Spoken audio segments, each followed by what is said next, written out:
I was 24 when my parents told me to pack my things and leave. You're just wasting space here, Ethan, my father said, his tone cold and final, like he'd been rehearsing that line for weeks. My mother didn't look at me, just stirred her coffee and mumbled something about how I needed to learn responsibility. The irony didn't even sting anymore. Not when my older sister, Madison, was sitting right there at the kitchen table, smiling like she'd just won a Lifetime Achievement Award. And in a way, she had, because they'd just given her $1 million to start her dream business. $1 million. In cash, transferred straight from Dad's account to hers. He even printed out the confirmation page like it was a trophy. "We believe in you, Maddie," he said, beaming. "This will finally put the family name on the map." She giggled, flipped her hair, and kissed his cheek like the golden child she'd always been. Meanwhile, I stood by the door with my half-packed duffel bag, the air thick with the smell of fresh espresso and favoritism. I'd seen it coming for years. Madison was the golden child, the prodigy, the princess who could do no wrong. I was the quiet one, the drifter, the one who didn't know what he wanted in life. She flunked out of college twice before deciding she was an entrepreneur, and somehow that made her visionary. I dropped out once to help pay the mortgage when Dad lost his job, and that made me lazy. She crashed 2 cars before age 22, and each time Dad bought her another one. I worked part-time delivering groceries and saved enough to buy a beat-up Honda Civic. And still, my mom asked if I really thought this was a smart investment. So when the $1 million announcement happened, I wasn't even angry, just tired. I'd spent years trying to earn approval that never came, years listening to them brag about Madison's latest venture while asking me to keep it down whenever I tried to talk about something I was proud of. "What about me?" I asked quietly that morning. "Am I supposed to just leave?" My father didn't even blink. "You're 24. Time to be a man. Madison's taking real risks for her future. What are you doing?" "Working," I said. "Saving." He laughed, short and sharp. "Saving what? Pennies? You don't build a life on scraps, son." My mom added, "You could learn something from your sister. She's not afraid to dream big." I wanted to say something, anything, but I didn't. Because what was the point? Every time I tried to explain myself in the past, it turned into another lecture about attitude or gratitude. So I just zipped my bag and nodded. "All right," I said. "Guess I'll figure it out." I left that day with $362 in my bank account, an old Civic that coughed every time I hit second gear, and no idea what I was supposed to do next. But I also left with something I hadn't felt in years: clarity. No more pretending. No more begging for scraps of respect. Just me, the road, and the open question of who I could be when I wasn't being told I was a disappointment. The first few nights were rough. I slept in the car by the beach because it was free and quiet. The sound of the waves helped me think. I showered at a gym that offered a 7-day trial and lived off dollar menu sandwiches. But even in those moments, I felt oddly free. Every day, I worked night shifts loading trucks at a distribution warehouse, and every morning, I sat in my car, watching the sunrise while sketching out ideas in a notebook. I'd always been good with computers. When I was a kid, I used to fix old laptops for neighbors and build simple websites for local shops. It was just a hobby, but now it felt like something I could build on. I started freelancing online, taking whatever tech gigs I could find, fixing code, designing basic landing pages, setting up e-commerce stores. It didn't pay much at first, but slowly, I built a small client base. Meanwhile, Madison's business was everywhere. She opened a luxury lifestyle boutique downtown. It was the kind of store that sold $200 candles and called them art. My parents visited weekly, bragging to their friends about how our daughter is a CEO now. She even did a local news interview, talking about female empowerment through fragrance. I watched the segment from the break room one night while eating a microwave burrito. My coworker Tony glanced at the TV, then at me. "Hey, that your sister?" he asked. "Yeah," I said. "She's got that millionaire smile, huh?" he joked. "Yeah," I said again, but softer this time. I wasn't jealous. At least, that's what I told myself. But there were nights when I lay in the back seat of my car, staring at the ceiling, wondering if maybe they were right about me. Maybe I was the disappointment. Maybe some people were just born to have it all handed to them, while others had to claw their way through life. But then I'd remember the way my dad's voice had cracked when he said, "You're wasting space." And something inside me hardened. If they thought I was a waste of space, I'd build something so big it would make them choke on those words. So I doubled down. I saved every penny I could, taught myself new skills, and started building something real, a software platform for small businesses to manage their inventory. It started as a side project, but soon, a few of my clients wanted to try it. Then they told others. Within a year, I had 20 paying users, then 50, then 100. I wasn't rich, not even close, but it was the first time I felt like I was actually going somewhere. During that time, Madison's store got fancier. She hired influencers, hosted champagne nights, and posted motivational quotes about hustle while wearing designer heels. Mom sent me every article, every photo, every new milestone. "You should be proud of your sister," she'd say over text. "She's really doing it." I never replied. Then one night, after a particularly long shift, I got a voicemail from Dad. "Ethan," he said, "we heard you've been doing some kind of tech thing. That's nice, son. But listen, Madison's expanding. She needs help setting up her website. Why don't you give her a hand? It'd be good practice for you, and family should help family."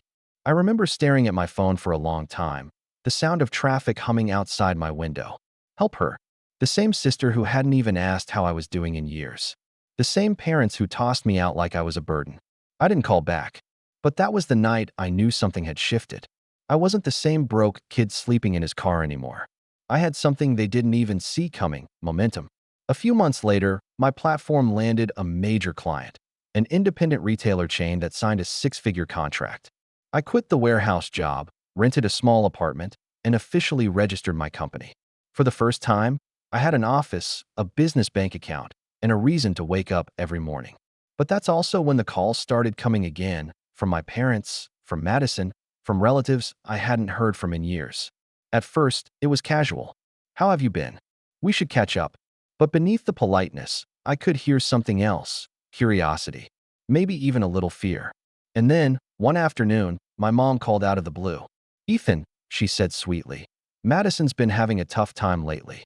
Sales are slowing down. Maybe you could, help her out? You're doing well now, aren't you?" That was the first crack in the golden image they'd built around her.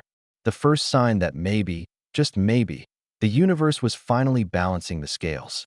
But I didn't know yet how bad it was going to get, how fast everything she'd built would start to crumble, or how far my parents would go to drag me back into their mess. And I definitely didn't know that, in the end, it wouldn't just be about money. It would be about control, pride, and the one thing my family never thought I'd have: power. That moment was still ahead of me. I just didn't see it coming yet. It started slowly, the way tension always does in families like mine. Little comments slipped into phone calls, old patterns sneaking back in through polite voices. For months, I'd been trying to keep my distance, focusing on growing my software company. But somehow, my family always found a way to pull me back in. My mother called one Sunday afternoon, right as I was preparing a pitch for an investor. "Ethan, sweetheart," she said, her tone sugary but sharp underneath, "your sister's boutique has been struggling a bit lately. You know how the economy is." I didn't respond right away. "She just needs a bit of guidance, that's all," Mom continued. "You're so good with business now. Maybe you could look at her website, fix it up a little. Your family, after all." Family. That word again. It had become their favorite weapon. "I'm a bit busy right now, Mom," I said carefully. "Maybe she should hire a developer." There was a pause, then the sigh I knew too well. "Ethan, don't be difficult. She's your sister. You know she supported you when no one else did." That one made me laugh, quietly, bitterly. Supported me? She hadn't even called me after I left home. "Mom, I don't think helping with her boutique is." But she interrupted. "Don't be selfish, Ethan. You owe this family after all we've done for you." I just hung up. For years, I'd been the one expected to apologize, to make peace, to accept that I was always less than. Not anymore. A few days later, Madison herself called. I almost didn't pick up, but curiosity won. "Ethan," she said brightly, as if we were best friends. "Oh my God, it's been forever." "Yeah," I said flatly. "So," she continued, "Mom probably told you. I've been going through a little business hiccup. Nothing serious, just some cash flow stuff. But I figured since you're in the business world now," she emphasized it like it was some kind of novelty, "maybe you could help me out." I didn't say anything, so she went on. "I was thinking maybe you could invest. Like, a small partnership? just to get us through this season. It'd be good PR for you too. I laughed out loud. You want me to invest in your candle shop? Her tone immediately sharpened. It's not a candle shop, Ethan. It's a luxury lifestyle brand. And yes, I thought you'd want to help your sister instead of laughing at her. I didn't laugh at you, I said. I laughed at the idea that you think I'd fund the same people who kicked me out. There was a pause, heavy loaded. So that's how it is, she said coldly. You're still holding a grudge. I'm not holding anything, I said. I just learned. She hung up without another word. 2 days later, my parents showed up at my office unannounced. I was in the middle of a meeting when the receptionist knocked and whispered, "There's an older couple here. Says they're your parents." My stomach dropped. When I stepped into the hallway, there they were. My dad in his usual pressed shirt, and my mom clutching her purse like it held the moral high ground. "Ethan," Dad said, his voice low but firm. "You need to stop acting like a stranger." I blinked. "You threw me out." He waved a hand. "You needed to learn responsibility. And look, it worked. You've done well. You should thank us." That line nearly made me choke. Thank them for making me sleep in my car? For years of humiliation? Before I could answer, Mom chimed in. "We're not here to argue, honey. We just want you to do the right thing. Madison's worked so hard, and she's been under so much stress. You're successful now. You can afford to help her." "And by help, you mean?" Dad crossed his arms. "A loan. Or an investment. You could save her business." I stared at them both. "You gave her $1 million, remember?" "That was years ago," Mom said. "Businesses take time to grow. And mine didn't get a single cent," I said. "But I'm the one who's supposed to bail her out." Dad's jaw tightened. "Don't twist this. You wouldn't even have that business if we hadn't pushed you out of the house." There it was, the classic rewrite of history. Somehow, their cruelty had become tough love.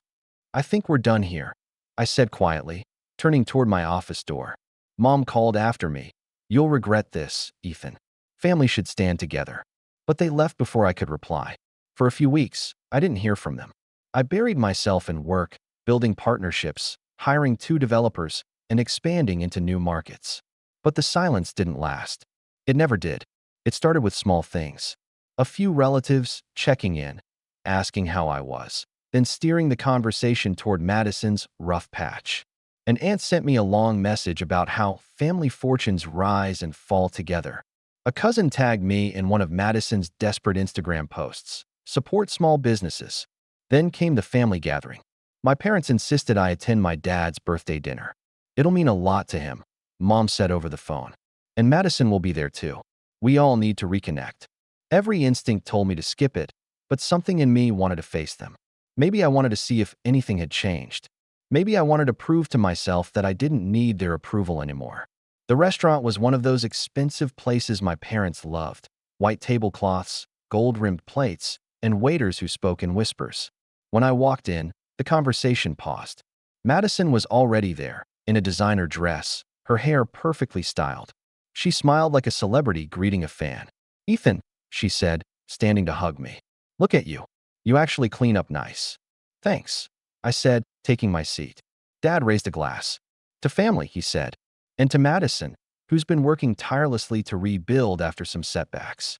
The table clapped. I didn't. Madison smirked. "It's been a tough year, but you know me. I never give up. Some people would quit, but I'm not like that." She glanced at me as she said it. I said nothing, just sipped my water. Then Dad turned to me. "So, Ethan, how's the little tech thing going?" "Little tech thing? It's going well," I said evenly. "We're expanding into Europe next quarter." Mom smiled, but it didn't reach her eyes. "That's wonderful, dear. You should help your sister with some of that expansion experience. Maybe even." "Mom," I interrupted. "Let's not." The table went quiet. Madison tilted her head. "Wow, someone's touchy. I was just saying it'd be nice to work together, you know? Combine brains and beauty." Dad chuckled. "She's got a point. You're both talented in your own ways." "Yeah," I said. "Except one of us built something from scratch, and the other got $1 million head start." The air went ice cold. Madison's smile froze. "Ethan," Mom whispered sharply. "That's uncalled for." "No," I said, my voice calm. "What's uncalled for is pretending none of this ever happened." Dad slammed his hand on the table. "Enough. This is supposed to be a celebration." Madison leaned back, smirking again. "It's fine, Dad. Some people just can't handle watching others succeed." I laughed under my breath. Right. That must be it. Dinner ended early. On the way out, Mom grabbed my arm. You embarrassed us tonight, she hissed. You think your money makes you better than this family? I looked her straight in the eye. No, Mom. You made it clear years ago I wasn't part of this family. She let go without another word. Over the next few months, things escalated. Madison's boutique began posting discount sales every week. Then she deleted the comments section on her posts. Eventually, I started hearing rumors from clients, from mutual acquaintances, that she owed vendors tens of thousands. And then my parents started calling again, every day, first with guilt, then with anger. You're letting your sister fail, Dad said in one voicemail. We raised you better than this. It would have been almost funny if it didn't sting so much. After everything they'd done, after years of being invisible, they still thought I owed them. The last straw came one afternoon when I got home from work and found an envelope taped to my door. Inside was a handwritten letter from my mom.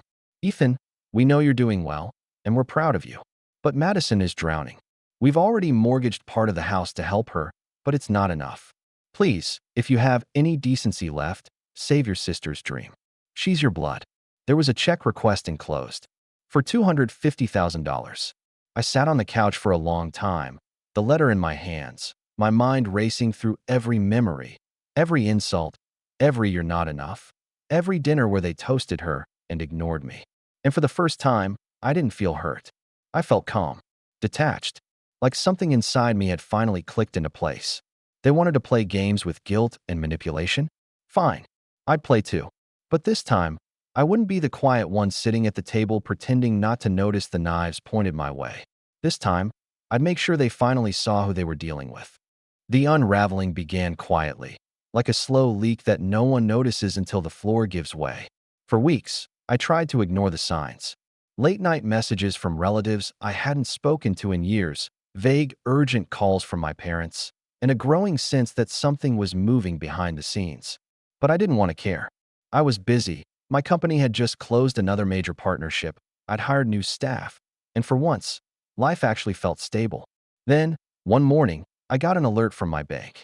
A large transfer, $50,000, had been flagged for review. My stomach dropped. I hadn't made any transfer that week. I logged in immediately and froze. There it was, a pending transaction from one of my business accounts, routed to an unfamiliar entity under my sister's name. I called the bank. That transfer wasn't authorized, I said quickly. I didn't make it.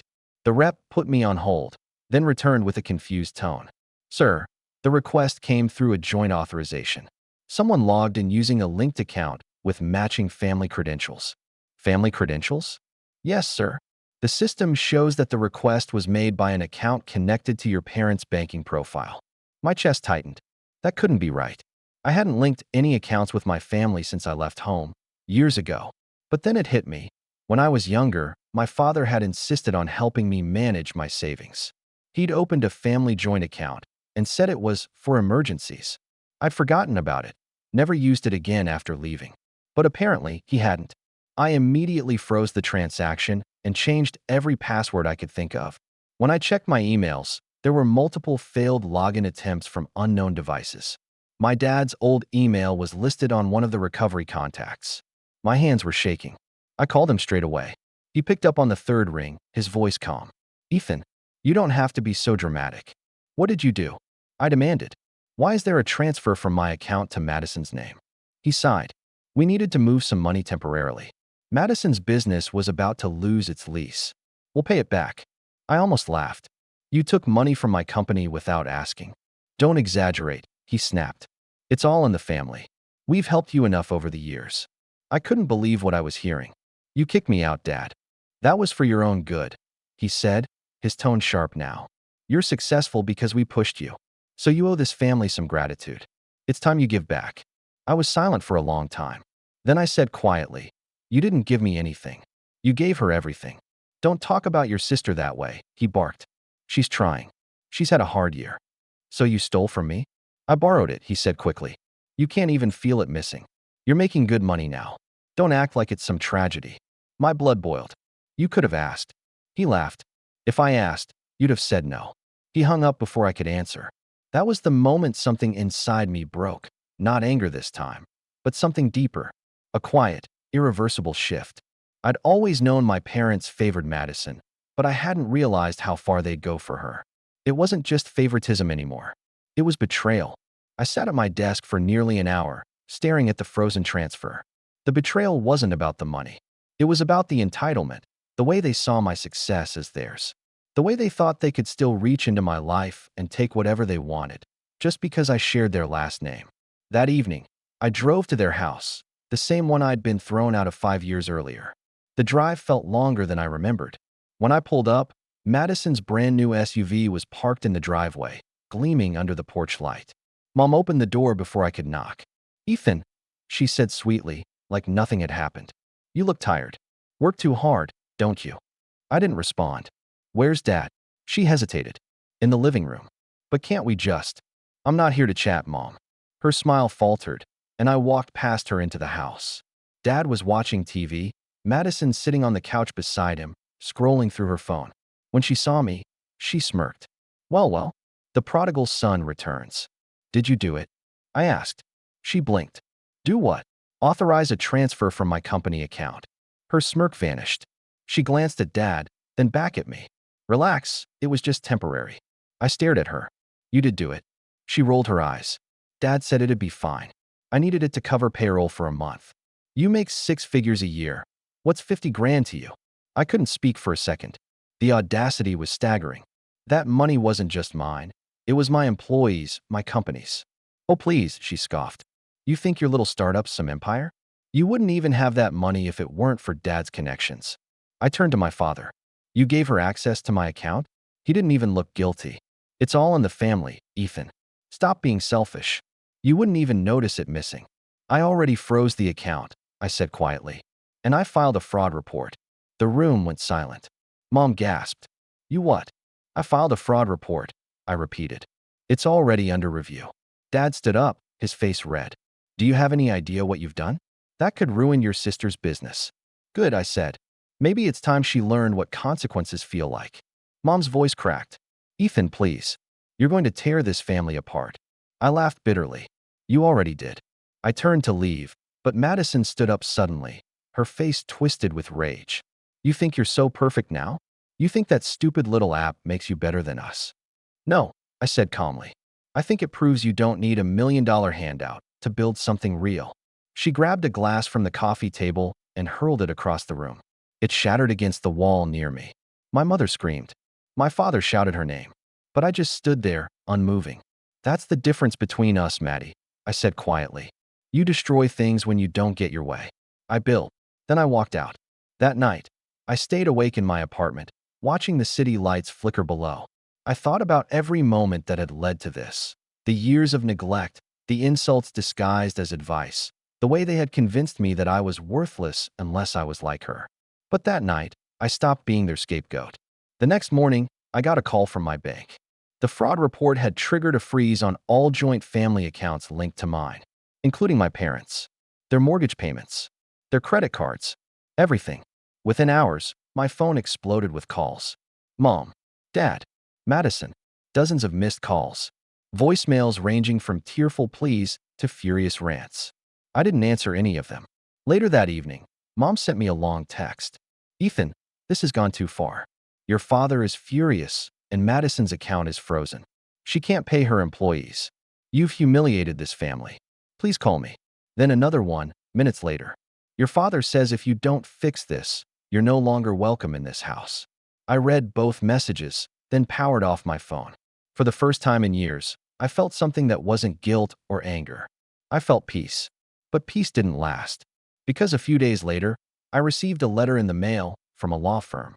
It was a formal demand letter from my parents' attorney, claiming that I had illegally restricted access to joint family funds and that immediate restitution was required. They threatened to take me to court for breach of fiduciary duty.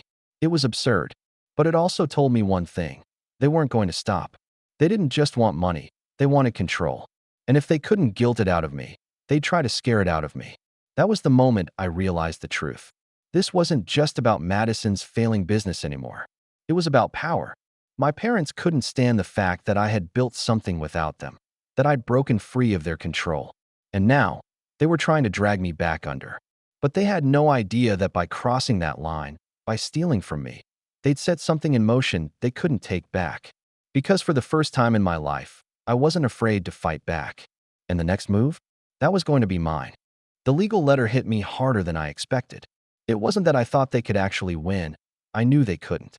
Every dollar in my company had been earned cleanly, documented, and legally separated from anything tied to my family years ago. But the fact that they'd gone this far, that my own parents had hired a lawyer to threaten me, that broke something in me I didn't even realize was still there. For a few days, I felt hollow. I stopped checking emails, skipped meetings, ignored calls from my assistant. My apartment, once quiet but peaceful, now felt like a cage. I'd built everything from nothing, and yet the moment I thought I was free, they reached out and pulled me back into their storm. I'd always told myself that distance was protection, that as long as I stayed focused on work, I'd be untouchable. But now, they'd crossed into my world, the one place I thought was safe. My lawyer, Daniel, sat across from me in the conference room, flipping through the demand letter with a mix of confusion and disbelief. "This is ridiculous," he said finally. "They're claiming joint family ownership over your business?" I nodded quietly. He frowned. "Based on what? I've gone through your corporate filings. You're the sole shareholder. Your parents have zero stake in anything." "They don't need a stake," I said. "They just need noise. Drama.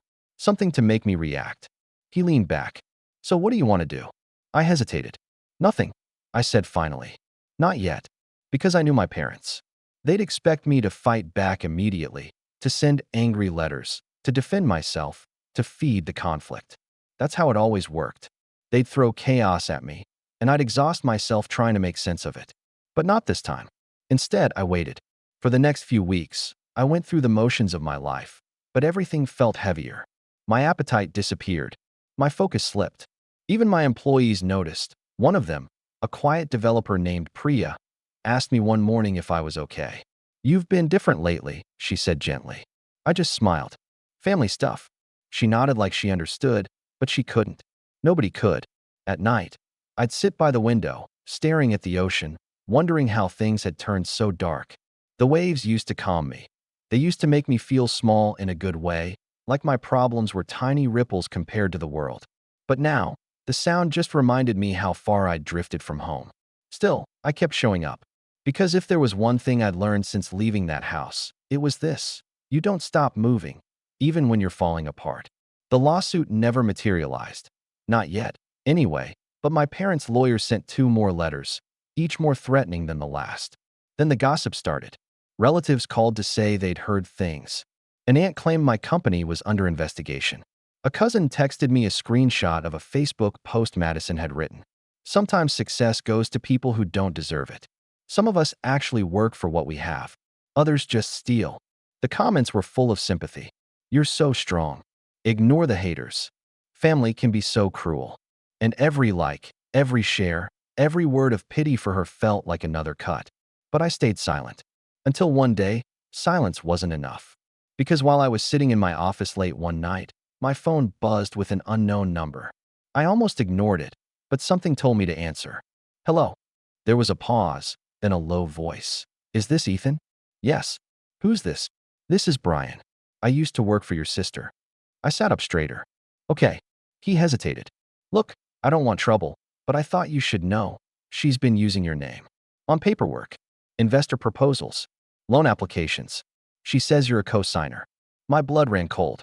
"Are you sure?" I asked. "Positive," he said. "I quit because it got sketchy. The company's bleeding money, man. She's desperate. Said her brother's company could bail her out if the banks asked questions. I figured you'd want to know." I thanked him, hung up, and sat in silence for a long time. Then I called Daniel. By the next morning, we'd pulled every record we could find: business registrations, loan filings, contracts. And there it was, clear as day. A falsified cosigner document with my forged signature attached. Madison had used my name to secure a $200,000 loan for her boutique. I wasn't angry. Not at first. Just numb. Because this wasn't just manipulation anymore. It was fraud. When I told my parents, their reaction wasn't shock or outrage. It was defensiveness. "She didn't mean any harm," Mom said. "She just needed help." She forged my signature. I said slowly. That's a felony. Dad's voice was calm but cold. You're not really going to press charges, are you? She's your sister. She committed a crime. She's family, he shouted. You don't drag family through the mud over money. And there it was again, that word. Family. The word they used when they wanted to excuse anything. I hung up without saying another word. For a few days, I didn't know what to do. My lawyer told me I had enough evidence to press charges. But part of me, some naive, aching part, still hesitated. Because no matter how much they'd done, they were still my family. But then I thought about that night 5 years ago. About the duffel bag, the car seat, the cold ocean air. About the way my father had said, "You're wasting space here." And I realized something. They'd never hesitated to ruin me. So I filed the report. The investigation moved faster than I expected. Madison was called in for questioning. The loan officers confirmed her signature didn't match mine. Within a week, her accounts were frozen. That's when the messages started pouring in again. This time, not from my parents, but from Madison herself. At first, they were angry. You think you're better than me? You've always been jealous. You ruined my life, Ethan. Then they turned desperate. Please. I didn't mean to. I just needed help. Mom and Dad said you'd fix it. Please don't let them take everything. I didn't respond. Because the truth was, I wasn't angry anymore. I was done. The police didn't arrest her. First-time offender, cooperation, restitution plan. But the damage was done. Her business went under within months. The million-dollar boutique became an empty storefront with faded gold lettering and a for lease sign. My parents didn't speak to me again for months after that. Word spread through the family like wildfire. Ethan destroyed his sister. He took things too far. He forgot where he came from. But I didn't care. Because somewhere in the middle of all that chaos, I found something I didn't realize I'd lost, my peace. I started running again, something I hadn't done in years. Every morning before work, I'd jog along the beach, headphones in, watching the sun crawl over the horizon. I rented a small office space by the water where I could hear the waves while I worked. My company grew, steadily, quietly, without noise or drama. I stopped trying to prove anything. Until one morning, months later, I got an email from a real estate agency. My offer on a beachfront villa had been accepted. It wasn't about showing off. It was about closing a circle. I'd lived in my car by that same beach years ago. Now, I owned a home overlooking it. I stood in the empty living room that first night, the ocean breeze spilling through the windows, and thought about everything I'd lost and everything I'd gained. For the first time in my life, I didn't feel like I was running away from my family. I felt like I was finally standing on my own ground. But life has a way of making sure the past doesn't stay buried for long. Because just when I thought I'd moved on, when I believed the story was over, I saw a familiar car pull up outside my villa. My parents stepped out first. And then, behind them, Madison. And from the look on her face, I could tell the storm wasn't over yet. I remember standing on the balcony of my new villa, barefoot, coffee mug in hand, when I saw their car. The silver Lexus I'd seen parked outside my parents' house countless times, now creeping along the street like it didn't want to be seen. It stopped just past my driveway, idling for a moment before pulling in. My chest tightened. I hadn't seen them since everything fell apart. Not after the fraud report, not after the fallout. A part of me had hoped they'd just move on, that maybe silence would be the cleanest ending we could get. But here they were, my parents and Madison, stepping out of the car, dressed as if this were just another polite visit. Madison wore oversized sunglasses and a beige coat that probably cost more than the average monthly rent. Mom clutched her purse with that same self-righteous tightness she always had before a serious talk. Dad walked a step ahead, his hand resting protectively on Madison's shoulder like she was still the fragile little angel who could do no wrong. I didn't move. I just sipped my coffee and waited. When they reached the gate, Mom called out first. "Ethan," she said brightly, like she was greeting an old friend. "You look wonderful. This place is beautiful." I didn't answer. Dad followed, his voice firm but fake friendly. "We were in the area. Thought we'd stop by. You know, see how you've been doing." I set my cup down on the railing. "You drove 3 hours to see how I've been doing." He hesitated, then smiled tightly. "You know your mother worries. And, well, it's been too long." Madison finally spoke, her voice soft, carefully rehearsed. "Hi, Ethan." I looked down at her. "Hi." There was silence. The waves crashed behind me. Finally, Dad cleared his throat. Can we come in? It's chilly out here. I considered saying no, but I didn't. Something in me wanted to hear what they had to say. Inside, the air was awkward. They sat on my white couch like guests who didn't belong there, glancing around at the marble floors, the open view of the beach, the minimalist decor. The kind of space that said, I made this life myself. Mom smiled too wide. You've really done well for yourself, Ethan. We're proud of you. That word again. Proud. It didn't sound like pride. It sounded like an afterthought, like something she was supposed to say. I leaned against the counter. So what is this, really? Dad sighed. It's not about the past. We've all made mistakes. What matters is family. Don't, I said sharply. Don't use that word again. Madison looked up, her voice shaky. Ethan, I'm sorry. For everything. For the money. For the lies. I didn't know what else to do. Her tone almost sounded genuine. Almost. I stayed quiet. She took off her sunglasses, revealing tired eyes. Red, puffy, desperate. I lost everything, she said softly. The house. The car. My savings. The bank took what little I had left. I'm staying with Mom and Dad now. I nodded slowly. And she hesitated. And I need help. Just a little. Not money. Guidance. I know you're good at this business stuff. I was hoping maybe we could partner on something new. I've been working on an idea. I actually laughed. I didn't mean to. It just came out. You forged my name, nearly got me investigated for fraud, and now you want to go into business with me? Her eyes filled with tears. Please, Ethan. I'm not asking for a handout. I just need a chance. Dad leaned forward. Son, she's learned her lesson. We all have. This family has been through enough. Why don't you show some compassion? I stared at him, that familiar wave of disbelief washing over me again. He still didn't get it. None of them did. Mom tried to soften the tone. Ethan, sweetheart, your sister's lost so much. You have the means to help her rebuild. Think of it as healing the family. I looked at Madison. You still think life's about who you can use next, don't you? Her expression hardened. The tears stopped instantly. That's not fair. Oh, it's fair, I said. You didn't come here for forgiveness. You came because you need something. Silence. That was the moment I realized they weren't here out of guilt or reconciliation. They were here because they needed me again. And they'd rehearsed this little performance all the way down the coast. But what they didn't know, what none of them could possibly guess, was that over the past few months, I'd built something far beyond what they imagined. After Madison's fraud case, my company had caught the attention of several investors who admired how cleanly I handled the situation. One of them, an older venture capitalist named Harold Evans, had become something of a mentor to me.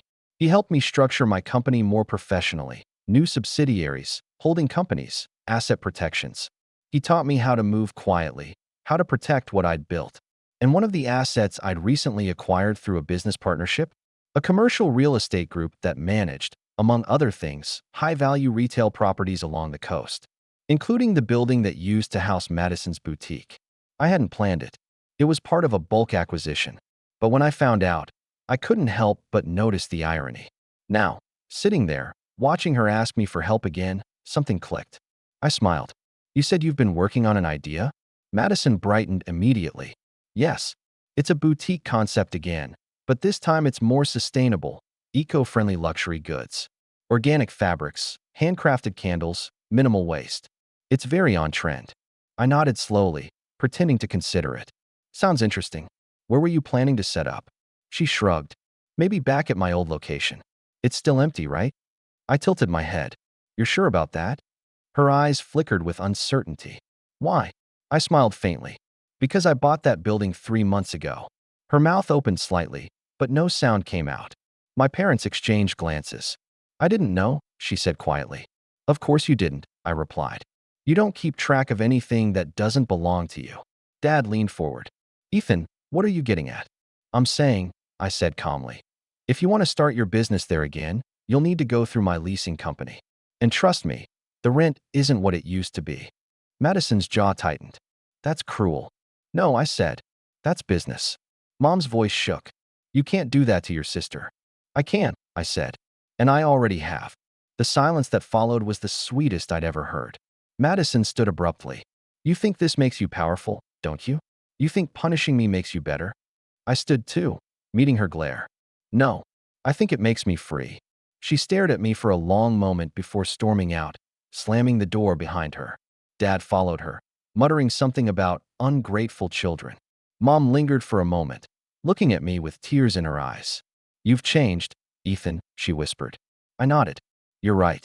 When the door closed, I sat back down and let out a breath I didn't realize I'd been holding. But that wasn't the end. Over the next few weeks, something strange happened. News spread that Madison was trying to open a new business, but no one would lease to her. Word of her fraud case had circulated among local property owners, and her reputation was shot. Then one morning, I got an email from her. "Ethan, I don't know what you've been telling people, but no one will rent to me. Every landlord says the same thing. We heard about your past. I'm begging you, please stop. I can't even get a bank account now." I didn't respond, but I didn't need to. The truth had done all the work for me. And yet, I didn't feel triumphant. I didn't feel satisfied. What I felt was clarity. They'd spent years controlling me, dismissing me, taking from me. And now, without lifting a finger, I'd taken back something they could never reclaim, their illusion of power. I spent the next few months focused on work again.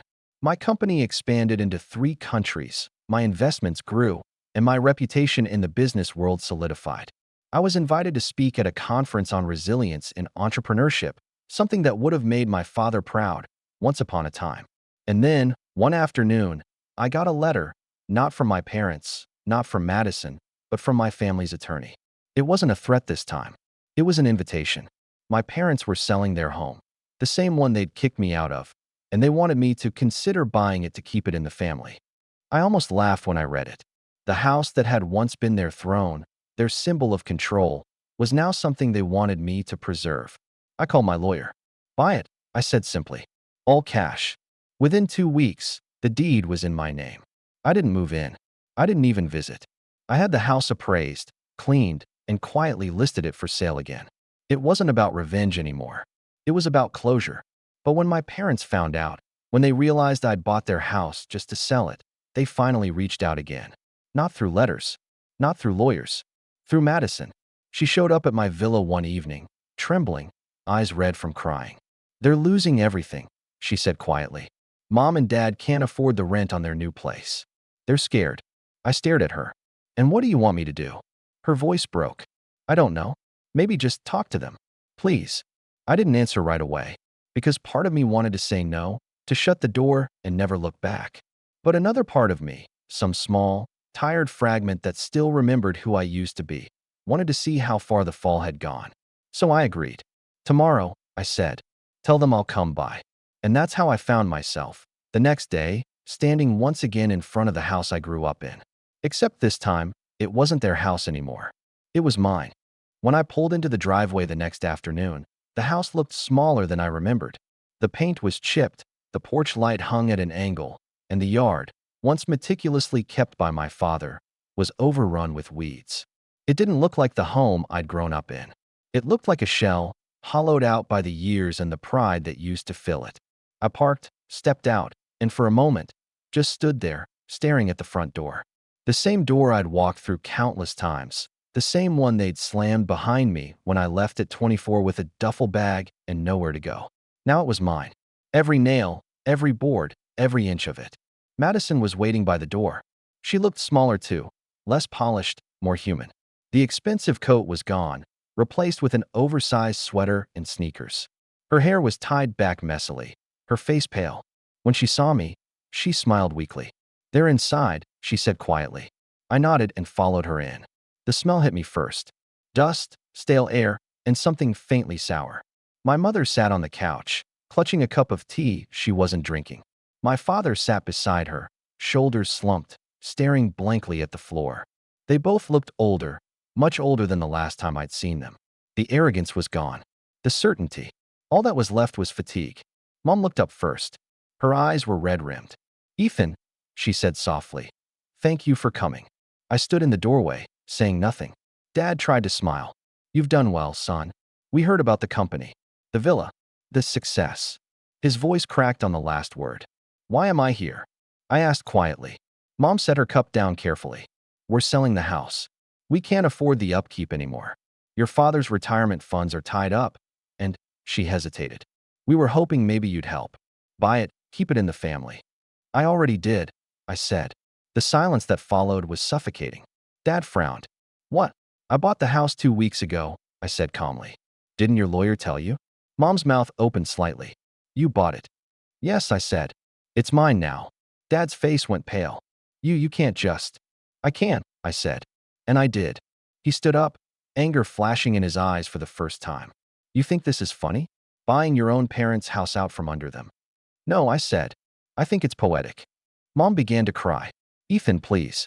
We've made mistakes, but this isn't right. We're your family. I took a deep breath.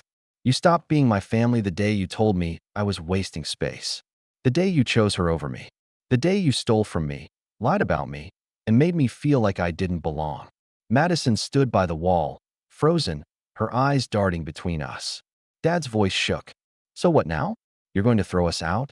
You think that makes you a man? I looked at him for a long time. No, I said quietly. I think surviving you did. He flinched, but said nothing.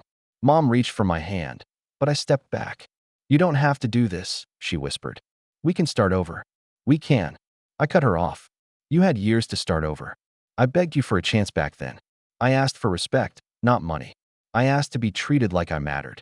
You gave me silence. You gave her everything. Madison finally spoke, her voice trembling. Ethan, please. They've lost everything. Don't make this worse. I turned to her. You forged my signature. You almost destroyed everything I built. And now you want me to fix the mess again? You've never learned, Maddie. You never will. Tears filled her eyes. I said I was sorry. I know, I said. But sorry doesn't undo years of damage. For a long moment, none of us spoke. The only sound was the faint hum of the refrigerator and the ticking of a clock somewhere in the kitchen. It felt like time itself was holding its breath. Then I pulled a folder from my jacket and set it on the table. These are the sale documents, I said. The house will be listed next week. You have 30 days to move out. Mom gasped. Ethan, no, please. I shook my head. I'm not doing this to hurt you. I'm doing it to end it. To stop pretending there's anything left to save. Dad's jaw clenched. You think you're the victim in all this? You wouldn't even be standing here if we hadn't pushed you. I looked him dead in the eye. Then maybe you should have pushed harder. I might have gotten here sooner. He didn't have a response. Mom sobbed quietly into her hands. Madison stood motionless, tears sliding down her cheeks. I walked toward the door, my footsteps echoing in the empty house. When I reached it, I turned back one last time. You taught me that family means loyalty, but what you really meant was obedience. I spent years breaking myself trying to earn your love. Now I finally understand. I don't need it. Then I left. Outside, the sun was beginning to set, casting long orange streaks across the lawn. The same yard I'd mowed as a kid, the same driveway I'd stood on the night they told me to leave. I walked down it slowly, feeling every step like it was closing a chapter I'd been stuck in for half my life. When I got to the car, Madison followed me out. Ethan, she called, running toward me. Wait. I turned. She stopped a few feet away, breathing hard. You don't have to do this. You could forgive them. You could forgive me. I looked at her sadly. You don't want forgiveness, Maddie. You want things to go back to the way they were. But that version of me, the one who'd give everything and expect nothing, that version died a long time ago. She swallowed hard. Then what now? You just drive away? Leave us with nothing? I nodded slowly. Exactly what you did to me. For a moment, she looked like she wanted to scream, to fight, to throw something like she always used to when things didn't go her way. But instead, she just stood there, eyes glistening, shoulders shaking. I hope someday you understand, I said quietly. Because I already have. Then I got into my car and started the engine. In the rearview mirror, I saw her standing there as I drove away, small, broken, and silent. For the first time in years, I didn't feel anger. I didn't feel sadness either. What I felt was freedom. Weeks later, I got the final update from my lawyer. The house had sold for nearly double what my parents paid for it. I didn't keep a cent. I had the proceeds quietly donated to a scholarship fund for kids who'd grown up with nothing. Kids who'd been told, like me once, that they'd never make it. The news of the sale reached my parents through Madison. She sent one last message. They're moving into a small apartment in the city. Mom cries a lot. Dad doesn't talk much. I hope you're happy now. I read it once, then deleted it. Because happiness wasn't the point. Peace was. Months later, standing on the balcony of my villa again, I watched the ocean stretch endlessly into the horizon. The same view I used to stare at from my car window, hungry and tired and invisible. Now it was mine, not because of revenge, but because I'd stopped chasing people who never wanted to see me win. I thought about calling them one last time. Thought about saying something, anything. But then I realized there was nothing left to say. They had chosen their story. I had chosen mine. And sometimes, the most powerful revenge isn't revenge at all. It's silence. I finished my coffee, walked back inside, and closed the balcony doors behind me.